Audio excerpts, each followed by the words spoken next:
Pessoal, boa tarde. Como nós tivemos as nossas defasagens ontem, né, em relação à conectividade, e acabou atrapalhando um pouco também, para que eu pudesse chegar até vocês, né, e me fazer ouvir e ser visto, e ouvir e ver vocês também, eu achei por bem, então, tentar gravar um, um resumo, tá, do que seria a proposta que nós iríamos discutir ontem, né, no nosso encontro de ontem.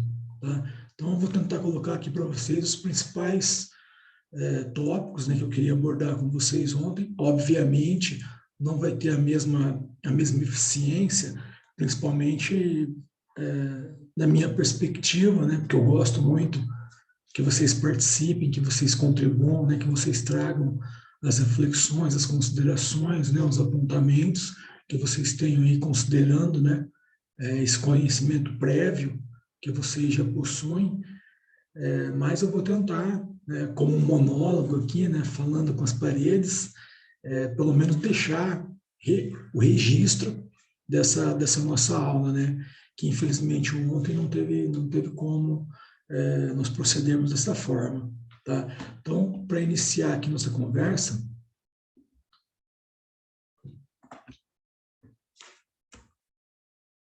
eu trouxe aqui para vocês duas referências, tá, de bibliografia.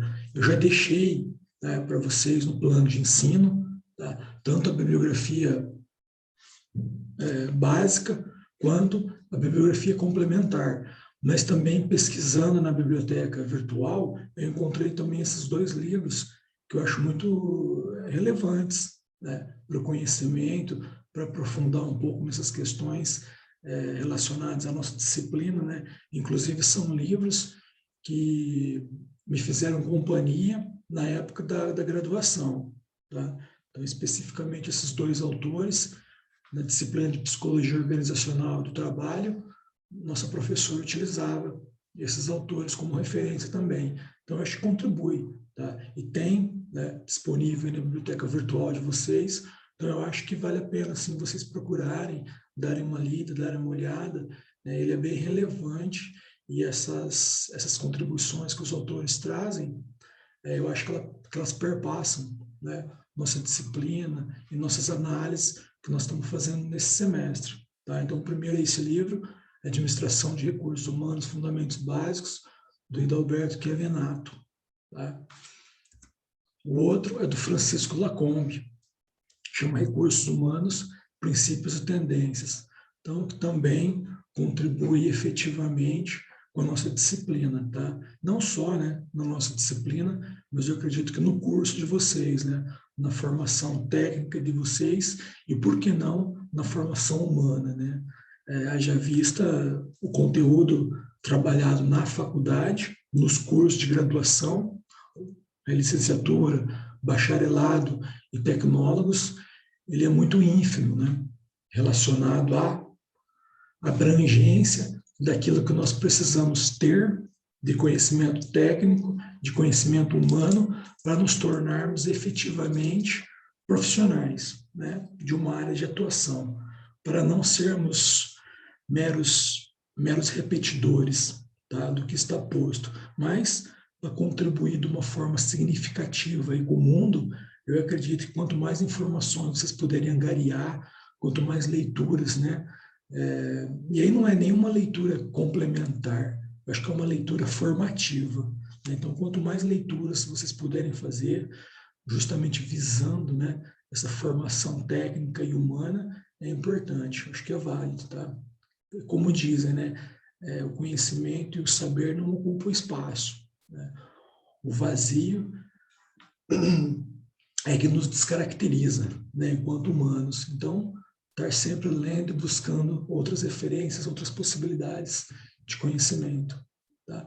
Então, qual que era a proposta? Na aula passada, nós tentamos falar um pouco sobre esses três conceitos, né, que contemplam a nossa disciplina especificamente, que seria, então, a avaliação, o desempenho e a competência, né? E eu propus para vocês nós tentarmos fazer uma análise desses termos de uma forma um pouco isolada, né? Então, nós tentamos fazer isso semana passada, também com algumas defasagens, com algumas limitações, eu não consegui projetar a tela para aqueles que estavam presentes, né? E em casa também ficou um pouco complicado eu tentar atendê-los, né? Tanto os que estavam em sala quanto os que estavam na residência, né? No seu imóvel, mas é um período de adaptação, né? Eu acredito que é novidade para os professores, é novidade para a instituição, é novidade para vocês, alunos, né? Então, nós, com o tempo, nós vamos nos organizando em relação a isso. Então, a proposta que eu trouxe para vocês semana passada foi justamente tentar analisar esses termos, cada um na sua especificidade, tá? Então, assim, o que vem a ser a avaliação, né? E daí nós entendemos como um processo que demanda, né?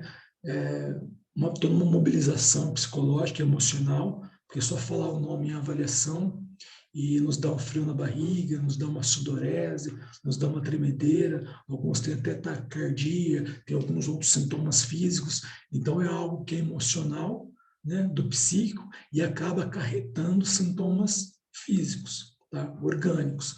Então a gente tem que ter muito cuidado quando vai propor um processo de avaliação, tá, para não mobilizar uma tensão desnecessária, né? Então, acho que parte desse pressuposto, tá? No primeiro ponto, né, de nós tentarmos utilizar, né, a avaliação com ressalvas, né? Então, o desempenho, né, nós até falamos um pouco sobre o que é o desempenho. Então, o desempenho é muito a capacidade de exercer uma determinada atividade, uma determinada função, mas exercer uma determinada atividade ou função comparado ao quê? Porque se eu estou falando em desempenho, eu tenho que estar comparando, né, duas categorias, né, para que eu possa ter em mente se a pessoa está desempenhando bem aquele papel ou aquela função, enfim, aquela atividade. Lembra até que nós demos um exemplo do goleiro, né? O que é um bom desempenho de um goleiro? É não sofrer gols, né? Aí alguns alunos estavam em aula, relataram que uma defesa boa, né, evita que a bola chegue muitas vezes no goleiro durante uma partida. Se a defesa é incompetente, é incapaz, no bloqueio dos atacantes adversários, essa bola tende a chegar até o goleiro com muito mais frequência, né? E, obviamente, esse goleiro vai ser muito mais exigido, né? Então, assim, como é o desempenho de um goleiro que tem uma defesa eficiente, que raramente, durante 90 minutos de uma partida, bolas chegam até ele, né? Aquelas bolas difíceis, né? Cara a cara com o atacante, são raras, ou como eu vou avaliar o desempenho de um goleiro, né, que a defesa é horrível, né? É totalmente incapaz e incompetente de bloquear os atacantes adversários. Então, numa partida de 90 minutos, esse goleiro vai sofrer muitas ameaças de gol a todo instante, tá? Então, como que eu posso avaliar o desempenho? Então, no primeiro passo, no primeiro ponto, aspecto, eu tenho que avaliar o desempenho em relação a algo, tá? Numa ideia de comparação mesmo.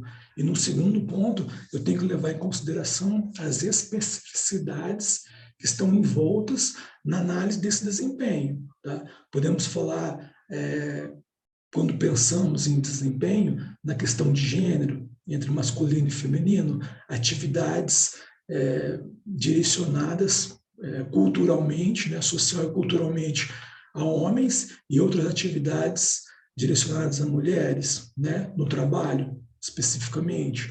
E aí nós podemos pensar várias. Lógico que, com o avanço e o progresso, né, da condição humana de entendimento dessas questões, obviamente que, no meu entender, hoje em dia, nós não podemos falar em profissões de homens e profissões de mulheres, né? A mulher, ela pode se inserir onde ela quiser, né? Onde ela sentir necessidade, onde ela sentir desejo, ela pode se inserir em relação a essa atividade ocupacional.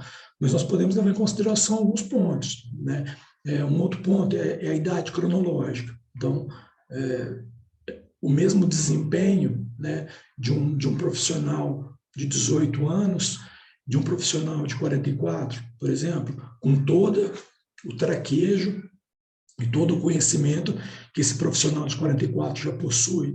Então, quando pensamos em avaliar o desempenho, né, uma análise do desempenho por si só, nós temos sim que ter em mente vários fatores, tá, que afetam e influenciam especificamente nessa caracterização, tá, que vai nos dizer realmente o que é um desempenho. Tá?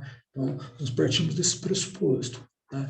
E aí, falando em competência, o que seria competências? Né? Na semana passada também nós pontuamos 3 temáticas, né, específicas sobre esse conceito. Nós poderíamos pensar um pouco na questão da competência como um saber fazer, né? Conhecimento técnico acerca de uma determinada função. Né? Então, por exemplo, sou marceneiro, sei fazer uma mesa, sei fazer uma cadeira, né? Tenho conhecimento, né, teórico e prático e habilidade, né, manusear os instrumentos para fazer uma cadeira, para fazer uma mesa. Tá? Então, podemos partir dessa análise inicial. Então, quando falamos em competência, talvez essa primeira ideia nos venha à mente. Né? Então, é o saber fazer.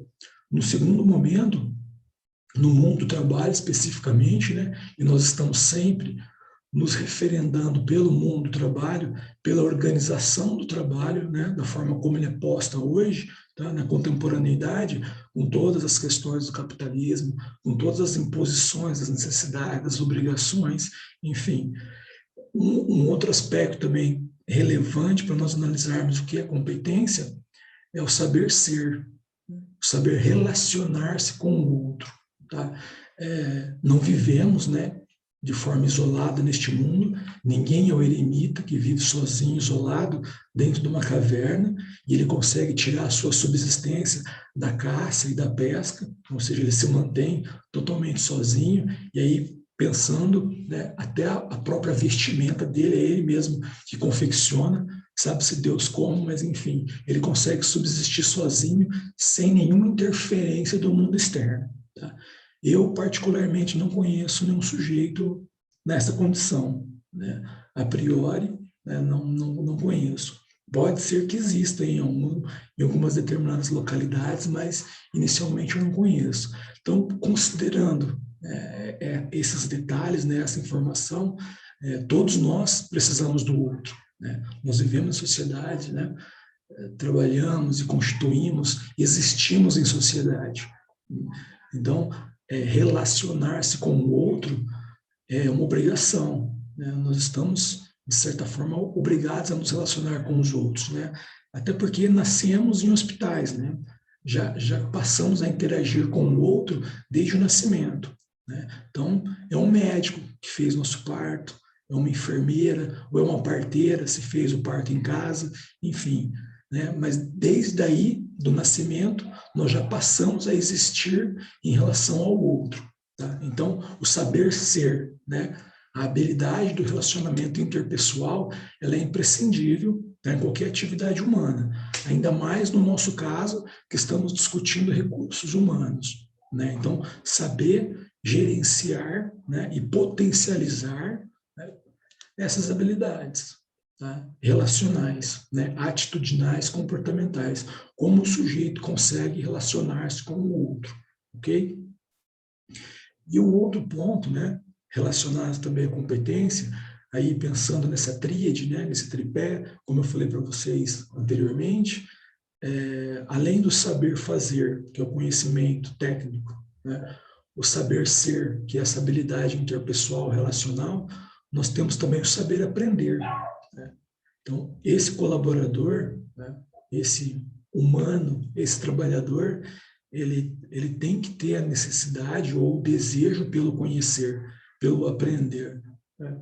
Não é porque ocupamos uma função que estamos financeiramente confortáveis e até mesmo no exercício laboral da nossa ocupação estejamos aptos, né, e tranquilos em relação a ela e ao nosso parâmetro de vida, mediante as nossas análises, né, porque cada um vai definir o que é o bem-estar no trabalho, né, o que é a satisfação, a realização, a possibilidade de receber por uma atividade o quanto que você acha necessário. Tá? Então, essa avaliação é muito intrínseca, né? Muito particular, é muito subjetiva. Mas, num contexto geral, um tanto quanto mais amplo, né? Todos nós precisamos aprender, sempre. Né? Da mesma forma que nascemos, né, num caldo social, estamos imersos, né, nessas relações sociais, interpessoais, né, sempre mediadas pelo outro, nós também, desde o nascimento, aprendemos. Tá? Então, aprendemos muito especificamente, talvez nesses primeiros anos de vida, por instinto, né? Por necessidade, mas depois, mediante a maturação, tanto orgânica e biológica, como dos processos psicológicos, tanto quanto mais complexos, nós vamos adquirindo outras ferramentas e outros recursos para que nos possibilitem interagir com o mundo. Né? Então, essa possibilidade, né, do saber aprender, ela é fundamental. Tá? Então, nós poderíamos pensar em competência nesses três aspectos, tá? O conhecimento técnico, o conhecimento relacional e aí o conhecer em si, né? O aprender, tá? O buscar sempre a aprendizagem, né? Que é o que vocês estão fazendo, né? Estão cursando aí uma graduação tecnológica, né? De nível, considerado de nível superior, buscando justamente o conhecimento, né? Aprofundar esses conceitos que vocês já possuem e adquirir novos conceitos. Então, posto isso, né, de uma forma bem lacônica, né, resumida, nós abordamos aí o que é avaliação, o que é desempenho, o que é competência. Tá? E aí, quais as vantagens, né, desse processo de avaliação, desempenho e competência? Inicialmente, nós podemos levar em consideração a identificação de características, né? Tanto de conhecimentos, habilidades e atitudes. Tá? A identificação dessas características específicas. Então, conhecimento, habilidades e atitudes. Conhecimentos, habilidades e atitudes de quem? Tá? Do colaborador. Em relação ao quê? Em relação à organização, à empresa.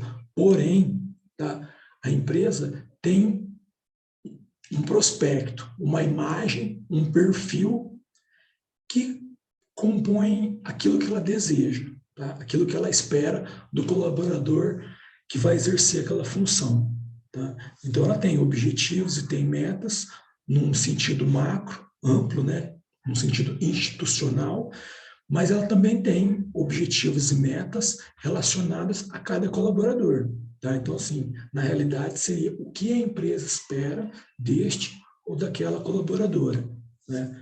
Tendo em mente que é essencial que a empresa pontue, tá? A empresa, a organização, sempre pontue isso nas reuniões e nos feedbacks, nas devolutivas, sempre trabalha essa questão do que ela espera do colaborador, tá? Porque muitas empresas, na realidade, podemos falar até da maioria, a maioria das empresas não deixam isso claro, tá? Então, se você trabalha em um determinado local, você sabe que você tem algumas tarefas, algumas obrigações para cumprir, mas a empresa não transforma essas obrigações e essas tarefas, talvez, numa meta clara, para que seja atingida, para que seja contemplada. Não realiza um trabalho efetivo, tá, sobre essa demanda, sobre essa expectativa, né, que a empresa ou a organização tem do colaborador, no exercício daquela função, daquele cargo específico.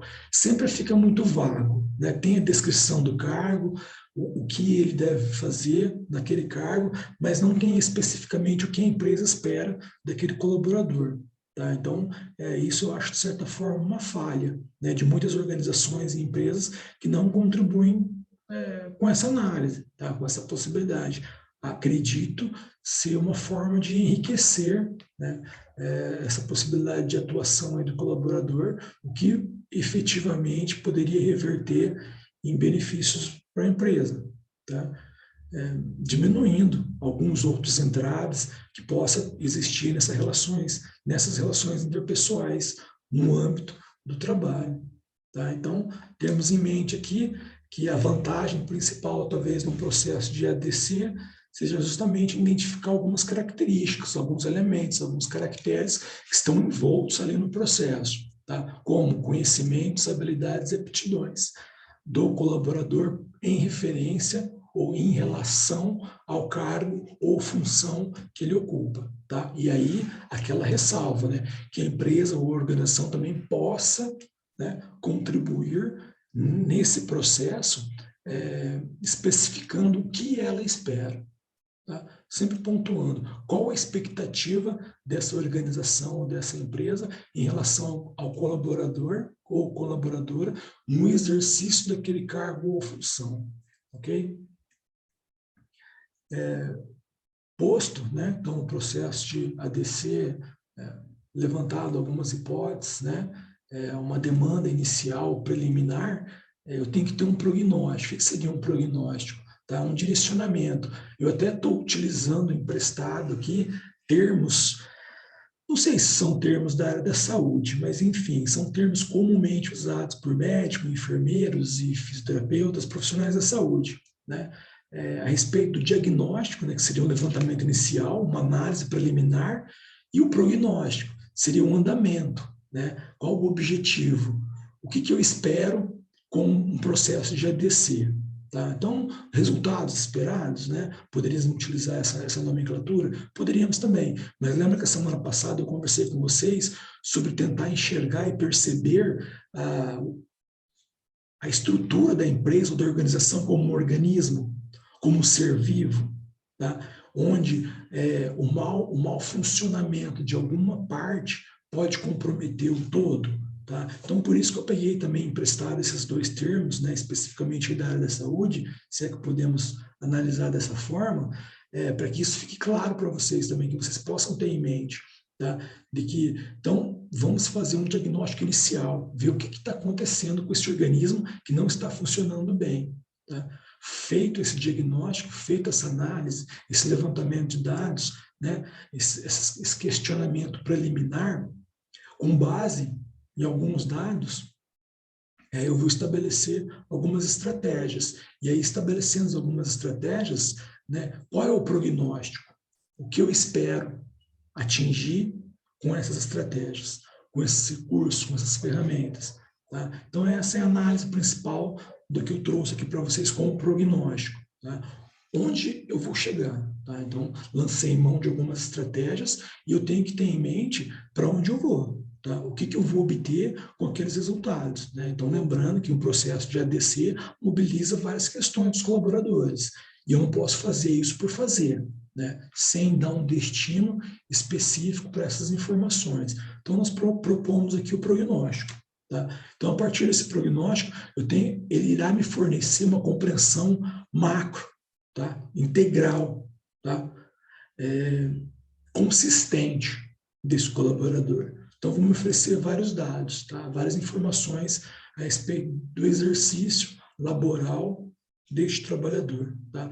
Tanto para aspectos aí, vamos chamar de positivos e negativos, tá? Positivos, aqueles aspectos que eu tenho que valorizar, que estão atendendo a demanda inicial proposta pela empresa, tá?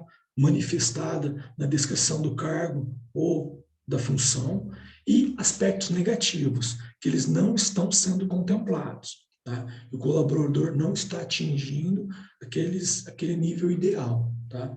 Preconizado na descrição de cargo. Né? Então, a análise, né, nesse sentido abalizada, macro, integral, é para nós percebermos esta possibilidade, tá?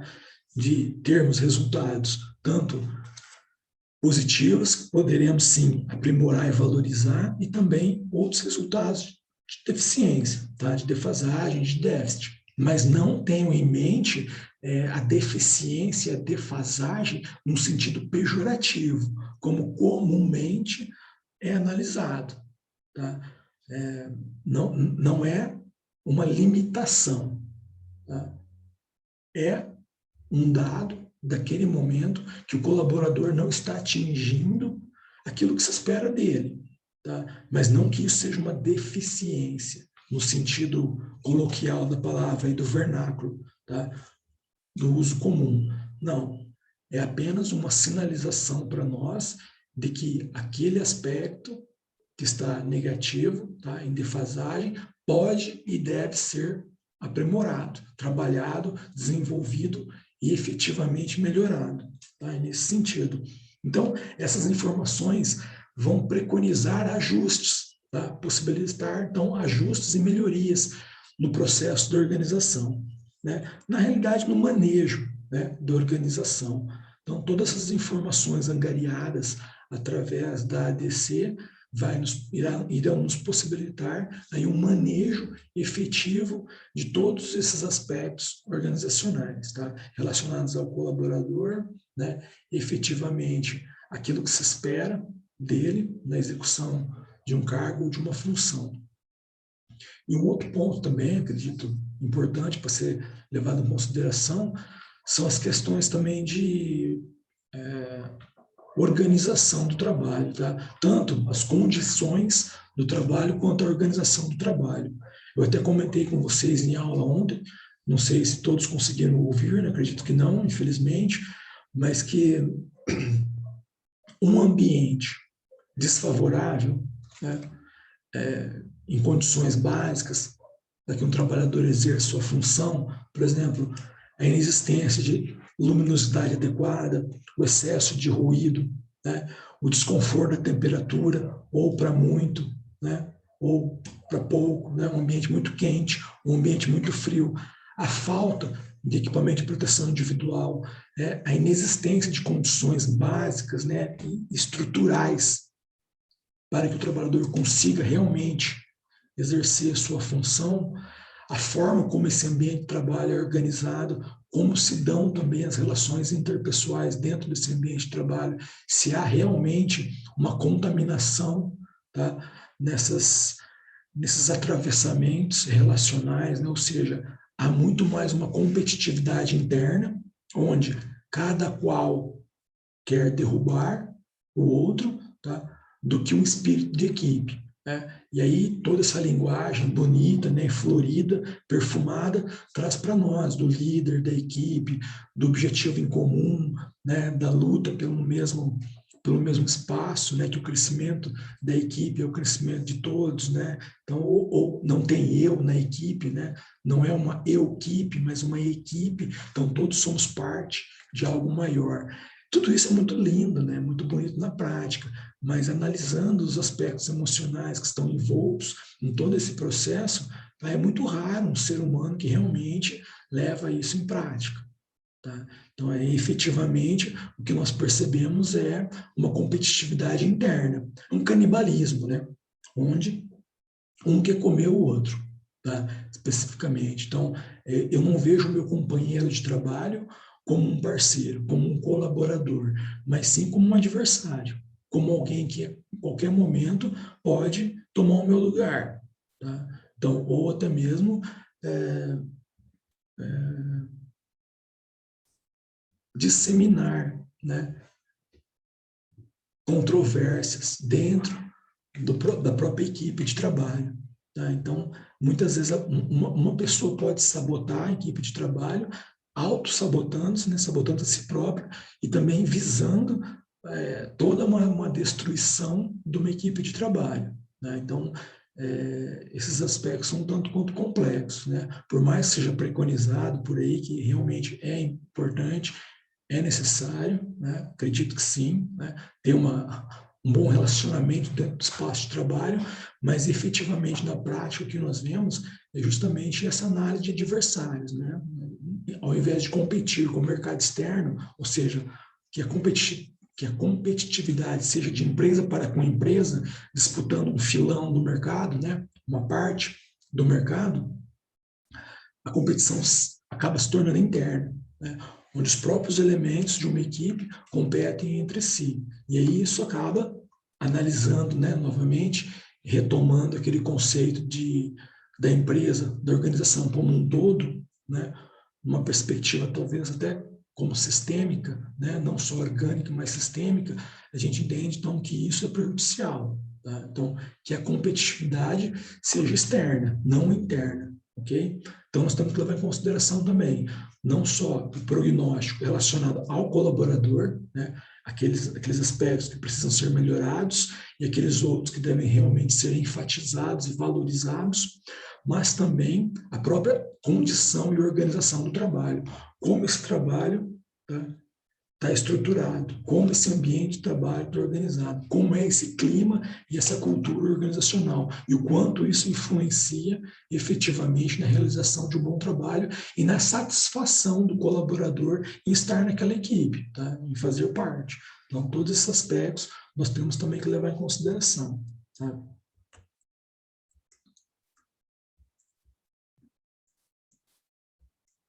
Aí aqui, como dito anteriormente, nós falamos sobre competências, né? O saber ser, o saber aprender e o saber fazer, de uma forma bem sucinta, resumida. Tá? Aqui nós podemos fragmentar um pouco mais ainda, para nós podermos ter uma compreensão talvez um pouco mais segura desses contextos, né?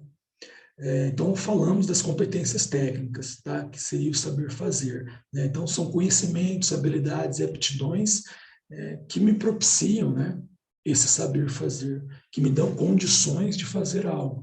Como o exemplo que eu trouxe para vocês anteriormente, né? O saber fazer uma cadeira, o saber fazer uma mesa. Tá? Então, todo conhecimento técnico que envolve essa atividade. Ok? Temos também as habilidades, as técnicas, perdão, temos também as competências, tá, comportamentais, que estão muito relacionadas às atitudes, tá? Atitudes e personalidades, que na realidade nós podemos até fazer um paralelo, né, ao saber ser, né, ao relacionamento interpessoal. Né? Então, quais minhas atitudes, né, meus comportamentos, o que a minha personalidade influencia nos relacionamentos que eu mantenho dentro do espaço laboral, dentro do meu trabalho. E aí, tanto no relacionamento com os colaboradores, os demais colaboradores, como o relacionamento com os clientes, né, se eu trabalho com o público. Tá? Então, eu tenho que ter também uma clareza, né, na execução desse comportamento. Tenho que saber, sim, que influencia.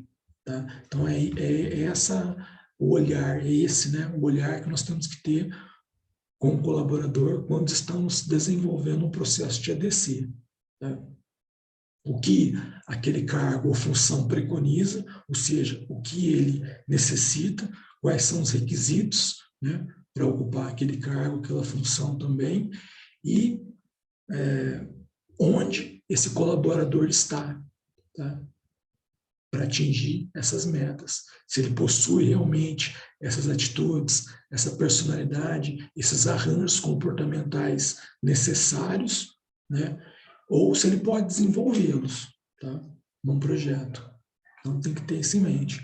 As questões psicológicas também estão mais relacionadas aos aspectos subjetivos. Tá? Qual o sentido ou o significado que eu dou ao trabalho? Qual a importância que uma atividade laboral possui na minha vida? Como eu entendo isso? De que forma eu significo isso? Tá? Então, é uma análise muito mais intrapessoal, interna, tá? Da individualidade de cada sujeito, cada indivíduo. Por exemplo, o valor do trabalho para mim é um, para vocês é outro. Tá? E mesmo dentre vocês, cada um tem um olhar diferente sobre o trabalho, sobre a atividade que realiza. Uns se reconhecem no trabalho, conseguem enxergar partes sua na execução do trabalho, tá? Ou na elaboração do trabalho, ou no projeto final do seu trabalho, e outros não se reconhecem na atividade. Tá? Exerce uma função laboral pura e simplesmente para ter um valor, ok? Para receber um salário, e aí a partir desse seu salário é que você vai dar sentido e significado para o trabalho. Tá? Mas talvez a atividade do trabalho em si não possua nenhum sentido ou significado, mas a remuneração advinda do trabalho é que te dá prazer. Né? Então, são casos e casos. E aqui, quando analisamos aspectos psicológicos envoltos no trabalho, me diz sobre essas questões. tá? Sobre a individualidade e a forma como cada um percebe o seu trabalho, ok? Um outro ponto são as competências gerenciais, tá? Então, a habilidade ou capacidade de gerir a si próprio, né? Então, tem ainda a ver com autoconhecimento, tá? Então, quanto mais eu me conheço, né, nas minhas qualidades, nas minhas defasagens, no que eu gosto, no que eu não gosto, no que faz sentido, no que não faz sentido, enfim. Quanto mais eu conheço sobre o meu ser, a minha existência, as minhas formas de existir, tá? Mais respaldo eu tenho para conseguir me organizar, ok? Se eu me desconheço total e completamente, eu não sei nem qual caminho tomar, né? Então, muito do que é posto para mim, eu vou fazendo, vou aceitando, simplesmente porque talvez eu não me conheça e não tenha recursos e estruturas psíquicas para me posicionar referente a algo, tá? Então, temos também que analisar essas questões. Então, é o gerenciamento de si próprio, né?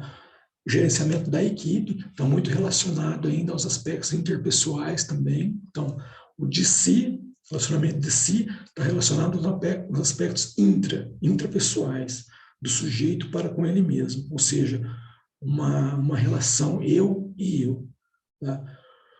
Os aspectos da equipe estão relacionados a uma perspectiva interpessoal, tá? Então, são as questões, né, os caracteres que fundamentam a minha relação com o outro, né? Uma relação eu e outro, ok?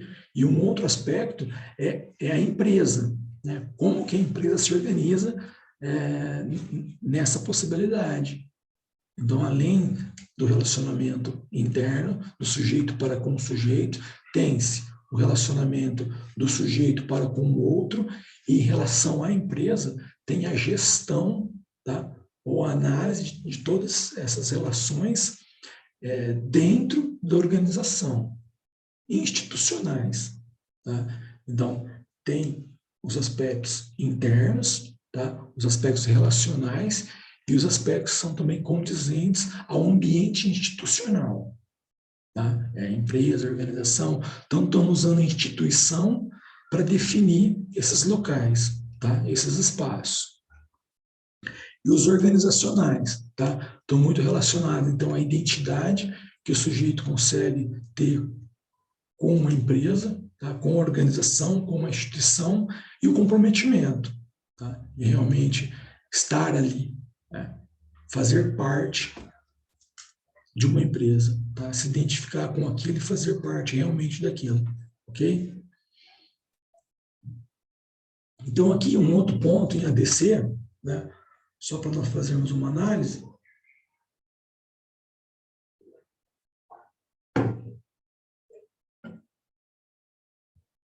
está relacionada à metodologia, tá? E à delimitação da periodicidade. A metodologia nós não vamos abordar agora, porque vai ser temática de próximas aulas, tá? Quais são os tipos de ADC existentes, tá? São vários, né? Também não terei como abordar na totalidade todas as variáveis, tá? Nós vamos listar algumas, mas nós vamos falar sobre isso, sobre quais os métodos de avaliação, né? Em outro momento. Hoje, especificamente, eu quero dar uma pincelada com vocês em relação à periodicidade, né? Ou seja, de quanto em quanto tempo é conveniente nós estabelecermos um processo de avaliação de desempenho e competência, tá? Como que é isso, então? Em relação, então, à periodicidade, tá? A aplicação de um processo de ADC, ele pode ser semanal, pode ser mensal, bimestral, semestral ou anual, tá? O que vai me dizer quando efetivamente eu devo propor, então, eu, enquanto profissional de recursos humanos, né, devo propor um processo de avaliação de desempenho e competência? Bom, uma análise preliminar seria talvez fazer um levantamento, né, um diagnóstico inicial, para ver quais os objetivos e as metas daquela empresa, e o que aquela empresa ou organização estipula ou espera, né, deseja que os seus colaboradores cumpram, né? Então, quais os papéis que estão delimitados, né? O que é que o colaborador tem que atingir? Aí, pensando neste momento inicial, né, você pode decidir, né, onde esse colaborador está em relação ao que é esperado dele. Né? Então, pode ser semanal. Eu acho a avaliação de desempenho e competência semanal um tanto quanto complexa. Por quê? Porque nós falávamos anteriormente que toda e qualquer avaliação mobiliza demasiadamente, em excesso, né, questões emocionais. Tá? Então, imagine você colocar uma equipe constantemente em um processo de avaliação semanal. E não sei se isso vai ter um efeito positivo. Tá?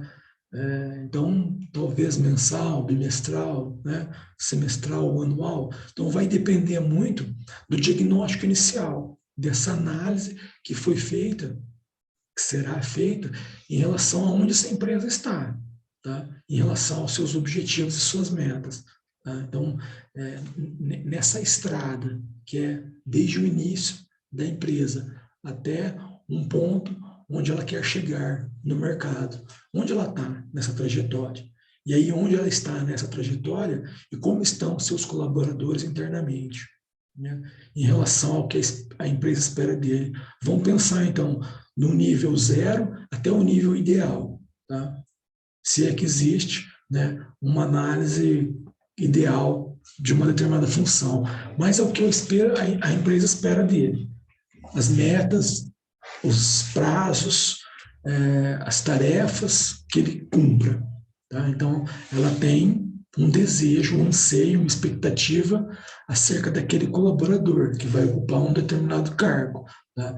Então, ela tem expectativas em relação àquele cargo, que ela considera ideal para atingir. Onde está o colaborador neste momento?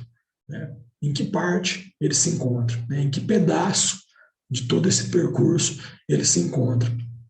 A partir daí, você pode conjecturar a possibilidade da periodicidade, né? Quando devemos propor um processo de ADC.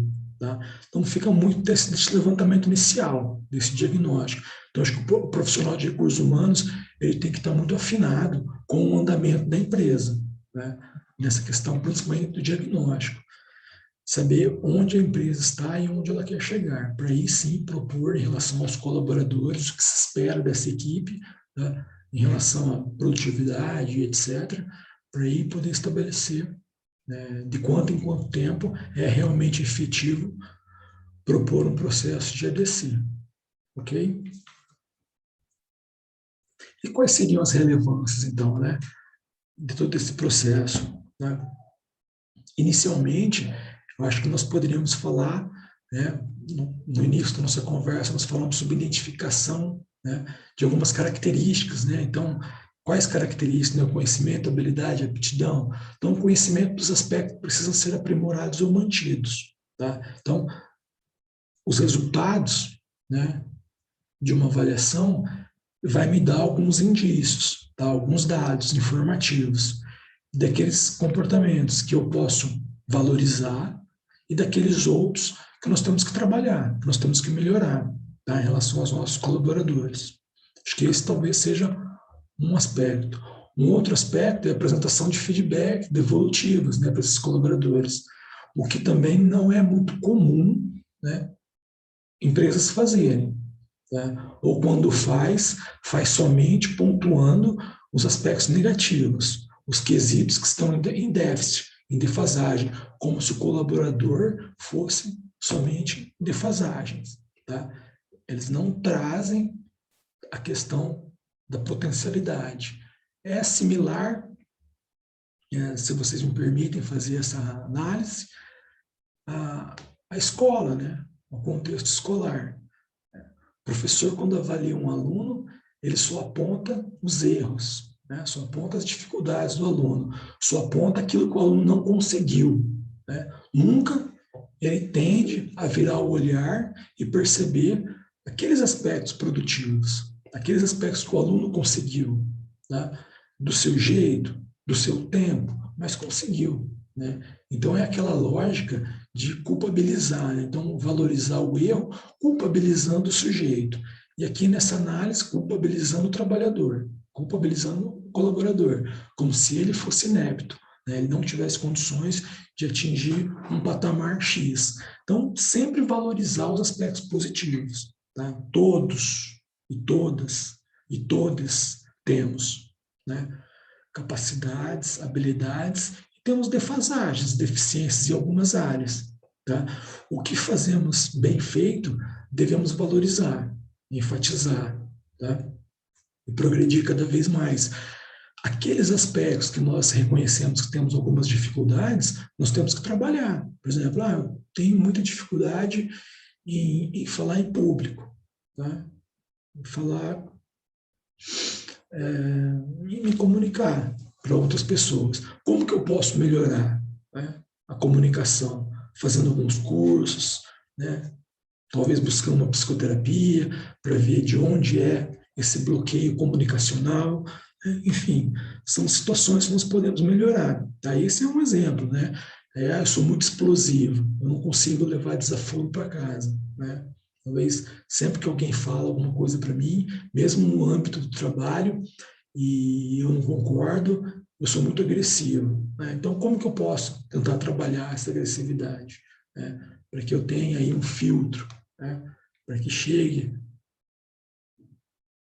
essas desconversas, né, que vão me prejudicar ou que vão me despertar em uma suposta ira, que eu possa lidar com essa ira de uma forma salutar, de uma forma saudável, de uma forma produtiva, ou seja, que eu possa canalizar a minha agressividade para algo que vai me reverter em benefícios, não para algo que vai me atrapalhar, né? Se eu fosse um lutador, a minha agressividade ia ser muito bem-vinda, né? Então, eu ia entrar lá no octógono e ia me gladiar com meus oponentes, utilizando a raiva, a ira, como um motor, né? Como uma propulsão. Agora, nós não somos lutadores, né? Então, nós temos que ter muita habilidade humana de nos relacionarmos com o outro, né? Então, como é que eu vou fazer para trabalhar a minha agressividade, o meu nervosismo, a minha impaciência em relação ao outro, né? Então, isso é um trabalho, tá? É possível ser feito, né?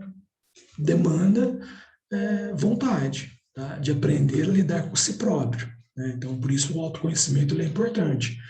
A evolução individual do colaborador e da equipe. Então, essas informações vão possibilitar, né, que eu trace algumas estratégias, né, alguns parâmetros para justamente eu valorizar, né, o desenvolvimento e o crescimento, tanto do colaborador quanto da equipe também, tá? Uma perspectiva mais macro, né?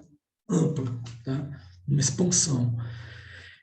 Um outro ponto também, né, acredito ser importante, já falamos um pouco sobre isso, é sobre as expectativas da empresa, né, sobre os desejos da empresa em relação aos colaboradores, né. Eu vou bater firme com vocês nesse aspecto, porque assim, são raras, como eu falei anteriormente, que deixam, empresas e organizações que deixam claro o que elas querem do colaborador, tá? Geralmente só passa a descrição do cargo, mas a descrição do cargo não me diz do que você quer.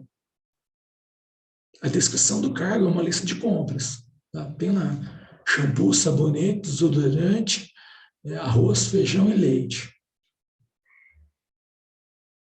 Isso não me diz nada. Tá? Então, é importante que a empresa deixe claro para o colaborador o que ela espera dele, não somente na descrição de cargos. Tá? E qual o setor responsável, né, por fazer o processo de ADC? O setor de recursos humanos, né? Então, ele especificamente deve ser o responsável dentro de uma organização, de uma empresa, de uma instituição, no sentido macro, por conduzir o processo de ADC. Por quê? Porque são especialistas, tá? Conhecedores, né, de técnicas, de instrumentos, né, de mecanismos, né, que possam aí fomentar, né, buscar, né, subsídios para realmente aí atingir resultados esperados. Tá? Então, é a atuação dos especialistas, né, conhecedores em técnicas, métodos, instrumentais, que possam aí, nos fornecer aqueles resultados que nós esperamos. Né? Então, porque o processo de ADC, ele tem que ter um diagnóstico inicial, né, um levantamento de hipóteses do que está acontecendo, né, saber onde essa empresa está, onde essa organização se encontra, e esse colaborador que está imerso aí nesse processo também, como está o desempenho dele em relação aí, levando em consideração do zero ao ideal, onde ele se encontra aí neste momento, né? E traçar estratégias, né? Capacitação, qualificação, como eu vou recuperar aqueles trabalhadores ou aqueles colaboradores que não estão num nível desejável. Eu vou apenas desligar todo mundo, né? Fazer um desligamento de todos. E o que é mais oneroso a empresa? O que vai custar mais? Fazer uma demissão em massa, ou fazer uma capacitação, uma qualificação, ou até mesmo um remanejamento, né? Porque é possível também remanejar. Às vezes o colaborador naquela função não está indo bem, tá? Mas se a empresa tem disponibilidade de outras vagas, de outros cargos, de outras funções, pode sim remanejá-lo para o departamento e lá talvez ela vai conseguir desempenhar um papel muito melhor, tá? Muito mais condizente com a proposta organizacional. Tá? Então, são características que devem ser sim levadas em consideração, ok? Aqui são as características pessoais e ocupacionais, né? Eu até tentei fazer atividade com vocês ontem, mas estava meio difícil, que meu intuito, né? Meu objetivo era, no momento da chamada, eu ir chamando um por um, e vocês iam falando das qualidades e defasagens, né? Então, fazendo uma autoavaliação, né? Uma percepção aí do que vocês consideram como qualidades, que vocês já possuem, e o que vocês consideram como defasagens, que vocês podem melhorar, né? Como eu falei, um comportamento mais agressivo, né? Ou então a dificuldade de me comunicar, de falar em público, né? Ou de ser assertivo, né? De realmente transmitir para o outro aquilo que eu estou pensando, né? Porque muitas vezes também nós temos dificuldade de ser claro nas nossas explanações, né? De realmente transmitir para o outro aquilo que estamos pensando naquele momento. Tá? Então, essa faz parte de uma capacidade assertiva também, de saber expor o que realmente você está pensando. Tá? Aqui é sobre atividade, né, gente? Que eu comentei com vocês ontem. Então, vai ser apresentação em grupos, tá? Mas eu já deixei para vocês no WhatsApp, mandei no grupo de vocês, agora de manhã. Né? Então, acho que as informações sobre isso vocês já possuem, tá? Mas só vou reiterar aqui. Então, a apresentação em grupos, né, no dia 14, irá valer 2 pontos. Tá? O tema, então, vai ser a gestão de pessoas e a qualidade de vida no trabalho. Né? E aí uma questão norte para vocês pode ser como gerir pessoas visando a qualidade de vida no trabalho. Então, como lidar com o humano, né, com esse potencial humano, com esse recurso humano dentro da organização, visando, objetivando a qualidade de vida no trabalho. Né? Porque eu acho que uma coisa depende intrinsecamente da outra. Né? Quando eu falo em humano, em gerir esse recurso humano e também de uma qualidade de vida no trabalho, tá? Que vai, com certeza, refletir numa qualidade de vida no âmbito pessoal, né? Então, não só no trabalho, mas também no âmbito pessoal. Mas o que nós podemos fazer para gerir, né, pessoas visando a qualidade de vida no trabalho? Acho que está claro. Né? Aí eu procurei para vocês também este livro, tem na biblioteca virtual de vocês também, que vocês podem ter acesso, e pode servir de norte, né? De oferecer um subsídio, uma reflexão a mais para vocês construírem a atividade de vocês. Né? Como falei também no WhatsApp, lá no grupo, né? Eu falei ontem e vou reiterar hoje. Vocês podem manter o grupo, os grupos do projeto integrador, se vocês quiserem. Tá? Vão ter grupos que vão ter indivíduos de um mesmo grupo, que alguns vão estar na sala e outros vão estar em casa? Vão. Nós vamos nos organizar. Tá?